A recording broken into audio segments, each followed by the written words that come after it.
Good morning. Certainly a blessing to be with everyone here. Certainly, as I go and speak places, I say thank you for the invitation.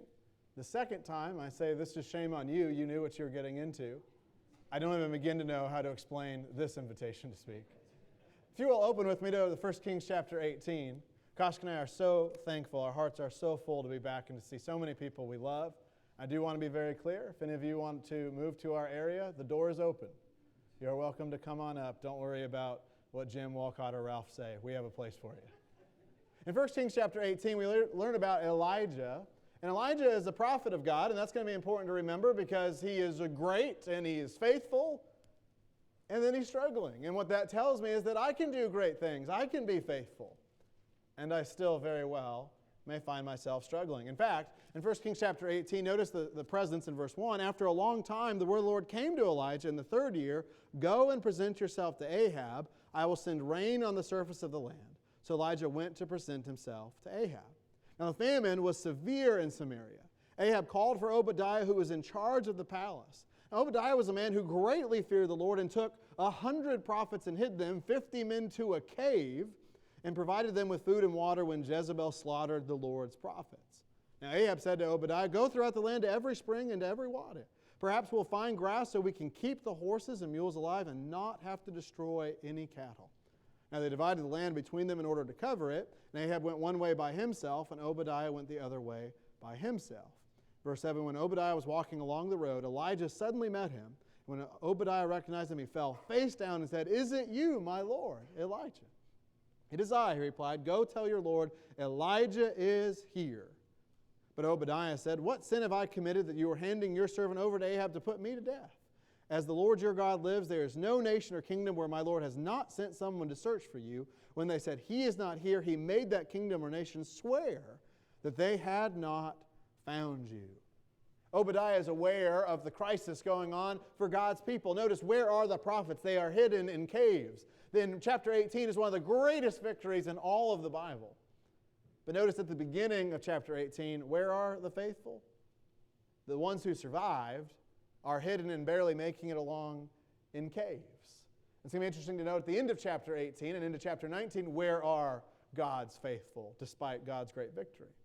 As we come to the end of the chapter, it's important to know that Elijah and Obadiah know each other, and he is aware of what's going on. In verse 18, he replied, I have not ruined Israel, but you and your father's family have, because you have abandoned the Lord's commands and followed the Baals. Now summon all Israel to meet me at Mount Carmel, along with the 450 prophets of Baal and the 400 prophets of Asherah who eat at Jezebel's table. And we know what the stage is being set for. Despite the fact that Obadiah is facing the problems that he is, Elijah, the prophet of God, is going to once and for all answer the question, who should God's people be serving? Is it God? Or is it anyone else besides God? Baal, Ashtaroth, you name it. The options were on the table. The people were sometimes worshiping it. And then there's this great, powerful working at Mount Carmel. There's going to be a challenge levied by Elijah. Let's see who the real God is. You will call upon your God for fire. I'll call upon my God for fire. And whoever answers will be the one true and living God. And we're going to skip over this section in chapter 18. But Elijah is one of my favorite prophets, in part because of his dialogue here. As he's talking to the prophets, what does he say? You're calling to your God and he's not answering. Is he asleep? Is he maybe on vacation? Why don't you get in touch with him? Why isn't he answering? Now, as Christians, we know what is the answer to that. Because those gods aren't real. They aren't anything. But the prophets of those gods thought they were. And they did everything they could up to and including cutting themselves to get the attention of their God, who was not real and, of course, did not answer. And when it's Elijah's turn, he doesn't just make it difficult for fire to consume. He throws water upon water. There's a moat around the altar. The sacrifice is to be doused. And when Elijah calls upon God to show that he is the one true and living God, what does he do? He sends fire from above, and instantaneously it is all consumed. Our God is awesome and powerful. And we need to remember that. In a world that doesn't agree, when we're outnumbered what seems like at least 850 to 1, God is still real. God is still in control, and God will show his power. But my question this morning isn't so much, is God in control? Is he in power? It's how do I handle those moments where I'm not seeing those grand miracles? When I don't see God's great strength? after this great victory, arguably the best sign that the Israelites had seen since escaping Egyptian bondage and the parting of the Red Sea, notice where Elijah is. Remember, at the beginning of the chapter, the prophets of God are in caves. Notice in chapter 19 and verse 1. Now Ahab told Jezebel everything that Elijah had done and how he had killed all the prophets with the sword. So Jezebel sent a messenger to Elijah saying, "May the gods punish me and do so severely if I don't make your life like the one of them by this time tomorrow." Then Elijah became afraid and immediately ran for his life. When he came to Beersheba that belonged to Judah, he left his servant there, but he went on a day's journey into the wilderness. He sat down under a broom tree and prayed that he might die. He said, "I have had enough, Lord. Take my life, for I am no better than my fathers." Then he lay down and slept under the broom tree. How could Elijah do this? How could he go from on top of the world? He has shown and conclusively proven in the sight of everyone that God is real and in control, to fleeing, verse 3, for his life, being afraid, and telling God, "Please tap me out. I am done." How did that happen? And more importantly than how did that happen, what are we supposed to do with that? See, it's one thing to know what God has done. It's another to say, where and how do I get my faith from? How do I develop it when God's not answering the way I wish? A first grade class was asked to give prayers of thankfulness. This obviously was a private school. And one kid said he was thankful to God for the stapler because that was the greatest invention he knew of. But the other one was my personal favorite. He said, "Dear God, thank you for the little brother, but what I had asked for was a dog." Sometimes we have our picture of what God should do. And we have this idea that God is going to fix it. God's going to make my life the way I wished it in the order that I would have ordered it. But what do we all know the reality of that truth is? It's not even close. Usually it's for the better, by the way. Sometimes sin just impacts it. That's what's happening in 1 Kings 19, isn't it? Elijah doesn't just run because he had a victory. He runs because Jezebel is after him. Sometimes sin seems like it's going to win. So what do we do then? I think that's what makes us give up. That's why in Galatians chapter 6 and Hebrews chapter 12, just to name two instances, Christians are told, do not grow weary. Do not give up. Run the race with endurance, looking to the cross. Why is that so important? Because there is a temptation. Even Elijah felt like giving up. And so I would say the first point this morning, let's be realistic that I am going to face these moments of crisis. To act like a Christian, a strong faith individual would never have some sort of question in their mind over where is God or should I give up, is unfair to everyone in the Word of God. Moses faced this. Certainly I would imagine, although it's not recorded, that Noah faced this. Elijah is experiencing it. The apostles went through it. This is real. Elijah had even faced monumental victory. Sometimes when we talk about sermons, right, and even Bible classes, we focus so much on when things are terrible. And then we focus on when they're great. And what I think is interesting about this example in 1 Kings 18 and 19 is do we see it's both? Life has ups and downs, and sometimes they're right pressed together. And we have to make sure that when we're in the highs of life, when we see what God has done, we are thankful for the victory while it lasts. Because everything doesn't last as long or the way that we think it should. Elijah had this great victory, and yet it passed. He was forced to flee for his life. Now, I do want to go back to verse 2 again. Jezebel had sent a messenger to Elijah saying, "May the gods punish me and do so severely if I don't make your life like the life of one of them by this time tomorrow." Translation, we are going to kill you as you killed the enemies of God, those false prophets. This lesson is not intended to make fun of or say that Elijah is weak or terrible. Elijah is very relatable. This is the queen, by the way, in the Old Testament. If you want to guess someone's doing something wrong, it's usually Ahab or Jezebel. This is the top of the evil chain here. And she says she's going to kill him. I think that's a credible threat. And so certainly he finds himself, just like Obadiah and the prophets, in a cave, hiding out. This is credible. He was forced to flee just to survive. He wasn't just discouraged. He wasn't just thinking, I could have done better. He was fleeing for his life. And by the way, 1 Kings 19 is a good reality check for me. Sometimes the things that are making me feel like giving up aren't nearly this drastic or dramatic. That doesn't make it not real either. But sometimes it helps to have some focus and some context on what really does matter. Elijah's facing his life. He also faced great discouragement. I think it's interesting as you read what happens here, he starts to talk. And even as we go down through verse 10, notice how God approaches him. And this is the focus of our lesson this morning. How does God handle us when we are weak? And how can we make sure we're tapping into God's strength? In verse 4 again, he had gone on this day's journey in the wilderness, and he was under a broom tree and prayed that he would die. He had said, I have had enough, Lord. Take my life, for I am no better than my father's. And in verse 5, we already read, he's laid down. And suddenly an angel touched him. The angel told him, get up and eat. Then he looked, and there at his head was a loaf of bread baked over hot stones and a jug of water. So he ate and drank and lay down again. Then the angel of the Lord returned for a second time and touched him. He said, get up and eat, or the journey will be too much for you. So he got up, ate and drank, and then on strength from that food, he walked 40 days and 40 nights to Oreb, the mountain of God. He entered a cave there and spent the night. Now there's some jokes out here that are sitting there just on when you're having a tough time, what do you need to do? You need to eat. We all know hangry people, right? There's a solution to that. We're not going to ask who they are because that creates awkward situations the day after a holiday. But sometimes you just need to get up and do something. But it's more than that, isn't it? Here is Elijah, down and depressed, fleeing for his life, and who provided? God did. God knew where to find him even though he was in a cave, even though I bet there was no Wi-Fi there. God knew where Elijah was. And he was able to take care of his needs. This did not fix Elijah's main problem, did it? Elijah's main problem is he's fleeing for his life. Having some food in a different location didn't necessarily solve that crisis. Jezebel's still in power, still trying to kill him. But God provided what his servant needed. As we read it, continuing at the end of verse 9, suddenly the word of the Lord came to him and he said, what are you doing here, Elijah? He replied, I have been very jealous for the Lord God of armies, but the Israelites have abandoned your covenant, torn down your altars, and killed your prophets with the sword. I alone am left, and they are looking for me to take my life. Elijah is going to see God and his power. Before God shows himself, let's get the record straight. What I can contribute to the work of the Lord and even in my own life versus what God can do is an embarrassing comparison.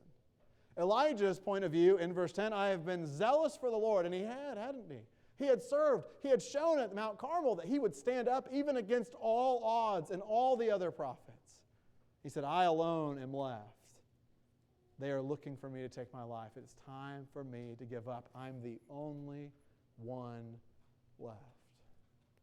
It can feel that way sometimes, can't it? Now, let's talk about a couple things. Number one, before God even answers him, we know Elijah's wrong. We've already seen in chapter 18 there were other prophets hidden in caves. So unless the text doesn't tell us that they had been taken out, this was clearly wrong, and Elijah knew it was wrong, which means, I know this would never happen to us, it means that sometimes he was so tunnel-visioned, he's forgetting things he already knew to make his case sound a little bit more drastic and dire. He knew there were prophets out there, but in this moment, he was surrounded. What was he dwelling on? All the negative things. God says, I need you to focus on me. As we keep reading in verse 11, then he said, go out and stand on the mountain in the Lord's presence. At that moment, the Lord passed by. A great and mighty wind was tearing at the mountains and was shattering cliffs before the Lord. But the Lord was not in the wind. After the wind, there was an earthquake, but the Lord was not in the earthquake. After the earthquake, there was a fire, but the Lord was not in the fire. And after the fire, there was a voice, a soft whisper. And when Elijah heard it, he wrapped his face in his mantle and went out and stood at the entrance of the cave. And suddenly a voice came to him and said, what are you doing here, Elijah? I have been very zealous for the Lord God of armies, but the Israelites have abandoned your covenant, torn down your altars, and killed your prophets with the sword. I alone am left, and they're looking for me to take my life. Then the Lord said to him, go and return by the way you came to the wilderness of Damascus. When you arrive, you are to anoint Hazael as king over Aram. You are to anoint Jehu, son of Nimshi, as king over Israel, and Elisha, son of Shaphat, from Abba Mahala, as prophet in your place. Then Jehu will put to death whoever escapes the sword of Hazael, and Elisha will put to death whoever escapes the sword of Jehu. But I will leave 7,000 in Israel, every knee that has not bowed to Baal, and every mouth that has not kissed him. What do we do when I feel like giving up? Hebrews chapter 12 and verse 3 says we are to be looking to Jesus to run that race with endurance, looking to the author and finisher of our faith, the one who, by the way, has already run that race and seen those temptations and taken the blows. But also what we see here in 1 Kings 19 is we need to look to God. But there's more detailed than that. God has basically 3 points for Elijah here, and I think that would be really helpful for us. Number one is get up and look. If you are feeling discouraged, if you are feeling down, the first thing you have to do is stop wallowing. It might be that things are going incredibly badly. Elijah is here, and can we say his life's not going well? Can we say, by the way, that it wasn't fair? Nothing Elijah did deserves this. Now, he stood up for God and he humiliated the prophets, but he didn't deserve death, at least in terms of obeying God, did he? No. This is sin. This is Jezebel. This is Ahab coming for him. This is unrighteous. This is unfair, unjust, and yet it's real. But he needs to get up. And God said, I need you to get up and I need you to go look. And what is he going to see in verse 11 and 12? He's going to see God's power. As you see in verse 11, there's this great and mighty wind. There's an earthquake and there's a fire. And you know what's phenomenal about all that? We think these are the signs of God's power. This is God in control of nature. But where was God? At the end of verse 12. And after the fire, there was a voice, a soft whisper. It's a little bit like Naaman in 2 Kings chapter 5. Remember the story of Naaman, the Syrian commander of armies? He would go out into the city and he would have all these great victories, but he had a problem. He had leprosy. And of course, there's this little girl who changed his entire destiny because she spoke up and said, there is someone who can take care of you. And when he finally makes the whole journey to Elisha, another prophet of God, and he's standing there outside the door, a messenger comes out and says, go and dip in the Jordan. And Naaman's going to have all his prayers answered, all his life is going to be solved, and what does he do? He gets mad. 2 Kings 5, verses 10 through 14 reveal, he says, behold, I thought the prophet was going to come out to me, he was going to wave his hands around in the air, and I was going to be cleansed. By the way, those waters you're making me dip in, they're dirty water. There's other waters that are better. I thought I had a better way that it would go differently. And so what did he do? He went away in a rage. It took the servants to say, didn't you come all this way for the solution? Why aren't you listening to it? Notice here Elijah in 1 Kings chapter 18 is a little bit like Naaman. He might be looking for these great signs and power of God, but God gave an answer in a way that he wasn't necessarily expecting. I would think the answer is in the earthquake or the fire, but God's voice was in the whisper. In verse 13, when Elijah heard it, he wrapped his face in his mantle and went out and stood at the entrance of the cave. We need to be looking for God, and not just where we think he might be. We need to be open to the possibility that God has a bigger plan and better solutions than I can even imagine. In Ephesians chapter 3 and verse 20, Paul would say, God can do far more abundantly than all that we ask or think. I would say think about that for a minute, but it kind of violates the spirit of the verse, doesn't it? I'll let that one sink in for a moment. God can do far more abundantly than all we ask or think. The question isn't can he do it, it's will I trust him? And will I be looking and listening for the answers that he has promised to provide? We also need to get up and we need to serve. Here is Elijah, by the way, the greatest prophet of God, certainly at the moment it would seem from a Bible narrative point of view, and he's on the sideline. You know what this says? This says Satan, by the way, has very crafty tools. He doesn't need me or you to become an atheist. He doesn't need us to become the worst sinner the world's ever seen. He just needs us on the sideline. What good is Elijah doing the kingdom in the cave? None. This is the danger of discouragement because he hasn't switched teams. He's just not playing. And that doesn't help God's kingdom grow. My job is to serve God. And when I don't serve, I don't have to be serving against God. I am failing by not going. And notice God says that's unacceptable. After Elijah gives his plea again, I am the only one left. I have been zealous. None of which God denies, by the way, until the end. In verse 15, the Lord starts with this answer. You go and return by the way you came. When you arrive, you are to anoint Hazael as king over Aram and Jehu, son of Nimshi, as king over Israel. And by the way, find this man named Elisha to be a prophet in your place. One of the problems with this discouragement, this weariness that we get, is it stops us from serving. And God's answer for Elijah is get up and do something. Stop thinking about what you can't do and trust that my plan will work. What is my plan? I have people in place that you don't even know, that you couldn't know. But I need you to go and do your job. Elijah's job wasn't to give Elisha everything ever. It wasn't to make Jehu perfect, and it wasn't even to anoint Hazael as king over Aram so that he would be the wonderful, most God-fearing king in the history of the world. But it was the task that God had given him. And so one of the things I need to do when I am feeling down and discouraged and weary is stop thinking about what I can't do and what I am failing at or how other people have come at me like Jezebel came at Elijah and start saying, what does God need from me that I can do? Not because I'm great, but because God can use me. Remember, God does the impossible like Mount Carmel. I do the possible like calling out to him to show his strength to provide the needs he's promised. I need to get up. I need to be willing to serve. Because when I sit down, God has someone off the battlefield. That's a problem. That's what Satan wants. And more importantly, when I am down and wallowing, does that make my situation better or worse? Who has ever one time said, I was having a really good time, and then when I started to wallow and mire, I just got so down on myself, that really turned everything around. It was when I kept telling people how frustrated and upset I was, that's when it got better. Sometimes we need to talk to people. Sometimes we need help. We're going to talk about that in a few moments. But a lot of times, we need to get up and do what we can in the interim, even before all the problems are solved. And part of that is finding that person to talk to and to work with. Part of God's solution to Elijah wasn't, hey, Elijah, get better, get up, get over yourself. No, he says, I have a job for you. And your job, by the way, is to tag some other people in to help you. You're going to take Hazael, king over Aram. You're going to get Jehu, son of Nimshi, as king over Israel. You're going to bring in Elisha to be a prophet in your place. And in verse 17, then Jehu will put to death whoever escapes the sword of Hazael, and Elisha will put to death whoever escapes the sword of Jehu. But I will leave 7,000 in Israel, every knee that has not bowed to Baal, and every mouth that has not kissed him. One of the millions of ways that God is better than us. If you are God and Elijah's complaining to you that, God, I am the only one left, and you know that's not true, what's the first thing that we're tempted to say?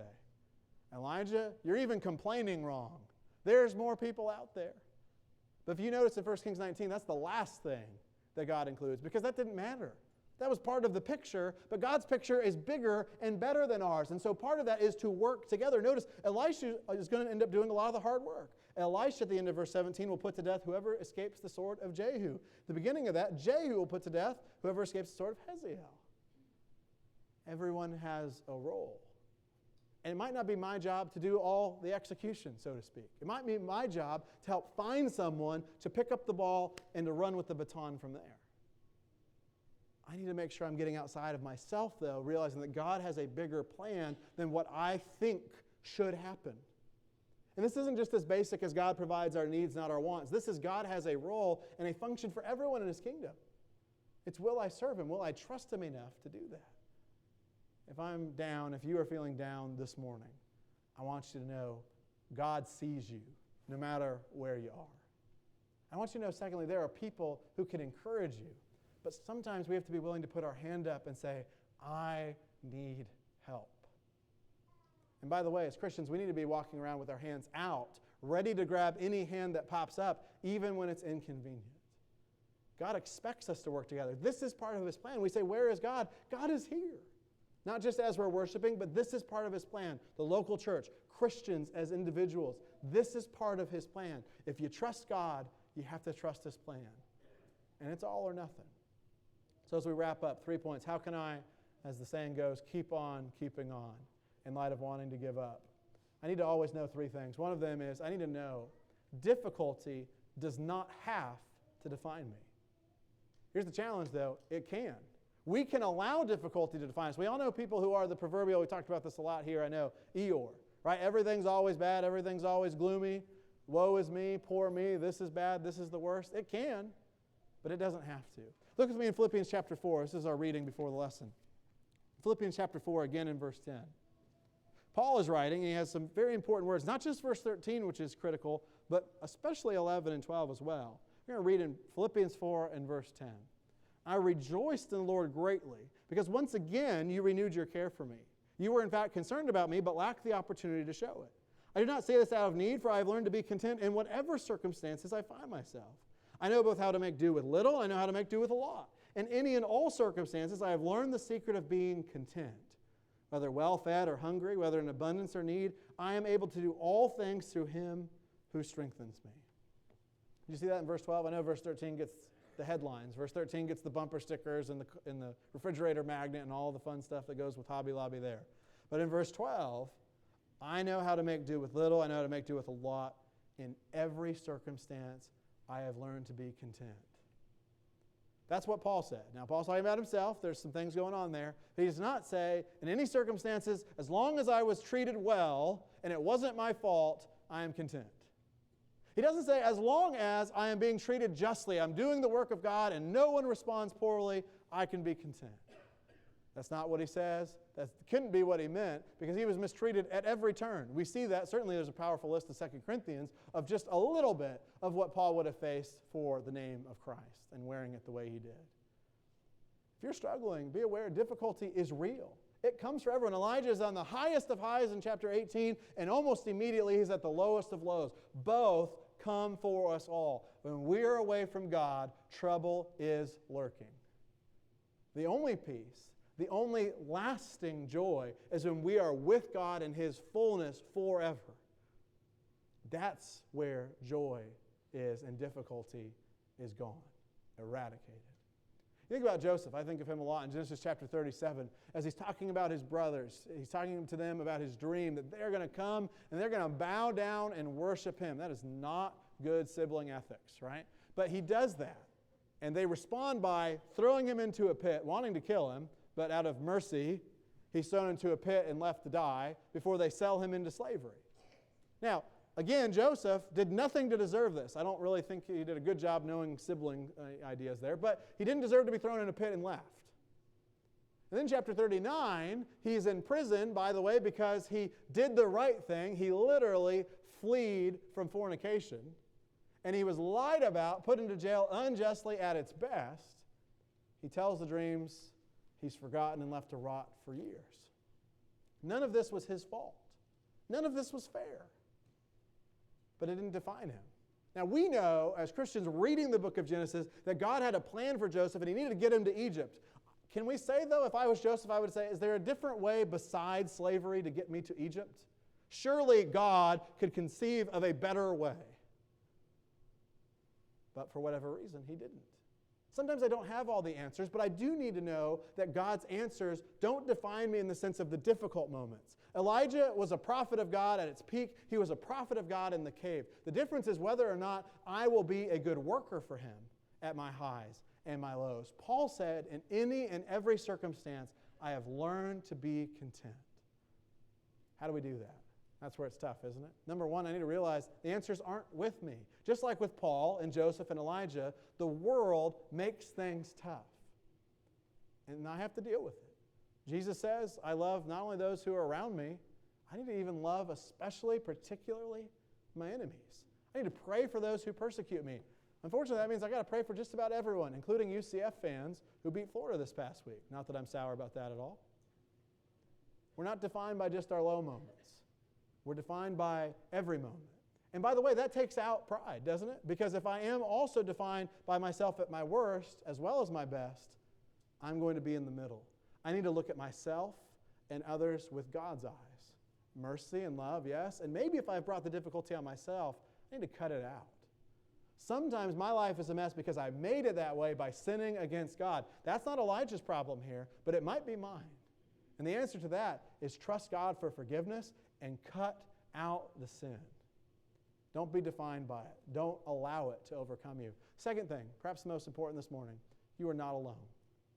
That's never been God's plan. That's never been the way it's been executed. God is with you. If everyone fails, God sees you. Please walk away this morning knowing that, if nothing else.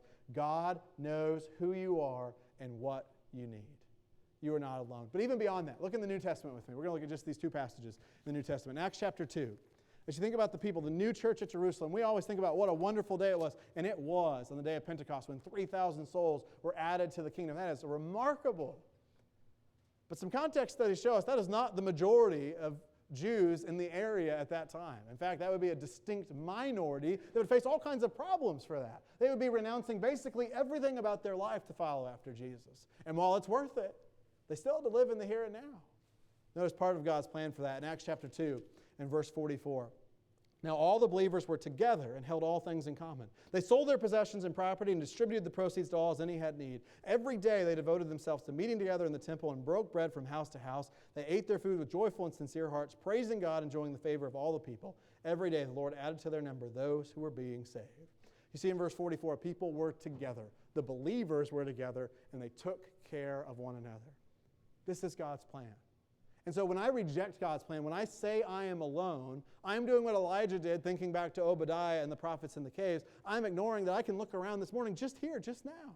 I know folks are visiting here, and that's wonderful. The internet allows us to see people in different places. We are not alone, and if we think we're alone, the devil is lying to us. Don't believe it. Know that you're not alone, and part of God's plan for letting you know that is to put Christians around you. And here's the challenge of that. Elijah chose to ignore that there were other faithful people out there. Can we do that?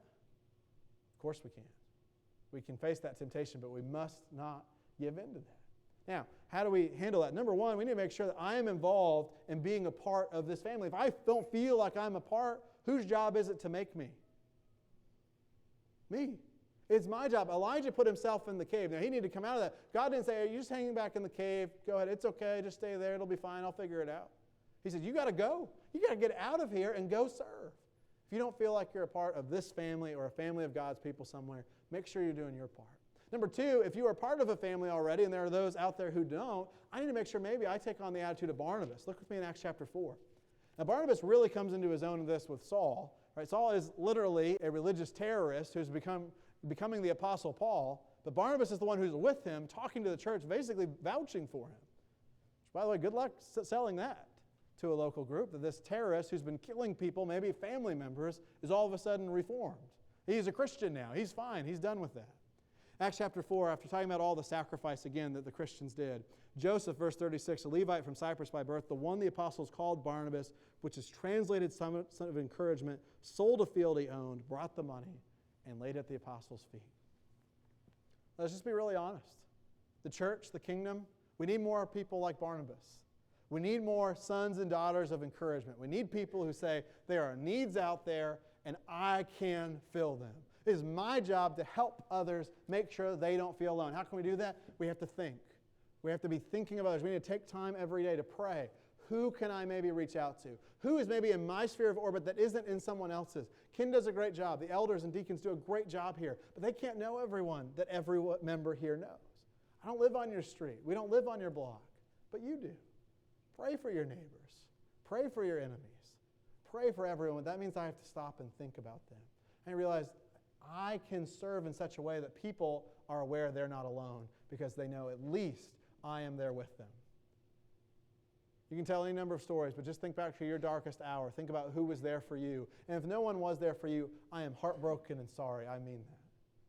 But how life-changing would it have been if someone was there for you in your darkest hour? How desperately would you have wanted that? If they were there for you, be that person. If people have let you down, make sure you don't let others down in the same way. Difficulty doesn't have to define us, and we need to know we're not alone, not only because people don't fail us, because they're part of God's plan, but most importantly because God will never fail us, unlike people who make mistakes. And that's what we need to know. God will always care for his people. Whether it's with Joshua taking charge of the people that had been led by Moses in Joshua chapter 1, where he's told not to depart to the left or to the right of his word, but that God would not leave him. He would not forsake him, but rather he should be strong and courageous. Press on what basis? That God is with him wherever he would go.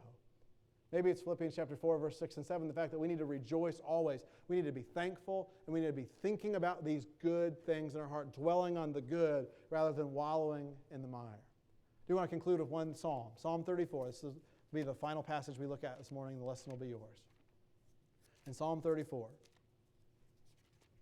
as we look at the 15th verse of the 34th Psalm, the eyes of the Lord are on the righteous, and his ears are open to their cry for help.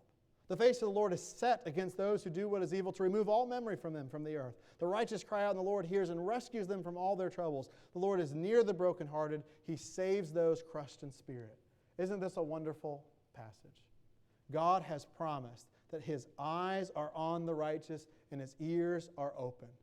Who is he against, verse 16? Those who are doing what is evil.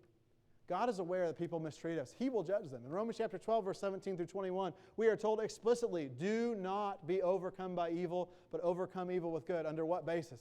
God sees the difficulty. He will help you, and he will punish those who are guilty. I need to make sure I trust in God and am not the one doing the evil. Because I don't want God against me.